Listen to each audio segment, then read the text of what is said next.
What was it that you found in Learndirect that you think alarmed you most? What was your biggest concern? I think the single most shocking thing was that something like a third of the apprentices at Learndirect were getting no training at all. These are young people, often in their first job, who most need training, most need their interests looking after. They weren't getting training. Were they even aware of what they were missing out on? Well, I think that's a wider finding from some of the apprenticeship training is that apprentices don't always realise that they're on an apprenticeship programme, and that again is a matter of a concern.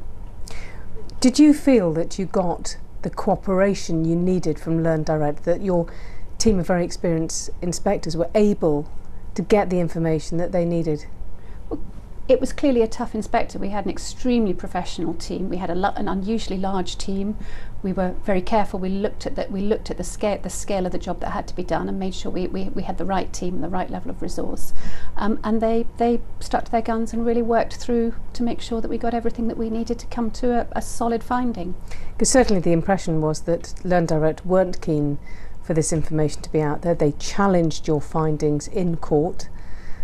They certainly did challenge our findings, and as you know, it's quite a timeline when there is a challenge like this, when there is a judicial review, and you just have to work through at the pace that you can work through these processes. But I'm very pleased that we were able to get through, and that we were able to get to publication of what I believe is a sound and very, very valuable report.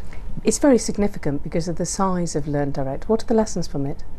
The lessons from it, very much looking at the context of the wider apprenticeship programme.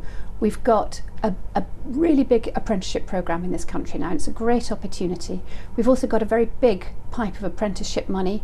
We know from history, we know with things like Train to Gain and individual learning accounts, that when there is a big pipeline of money, you attract some great people and you attract some not so great people. So Ofsted, ESFA, everybody involved in this needs to make sure that we're really focused on the risks, recognising where problems are arising, and that we act as swiftly and effectively as we can. Is it a concern that essentially Learndirect is simply too big to fail?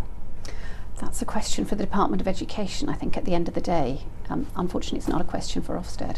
No, I just think it's interesting in, this, in terms of the proliferation, you know, that they are so large that maybe has fed into the broader picture. Well, I think it's one of the things to think about for the future, is what is manageable, because in any system, there are always going to be some problems are going to arise. There are going to be providers with difficulty, and making sure that the system can cope with the failure of any individual provider is an essential aspect of a functioning market.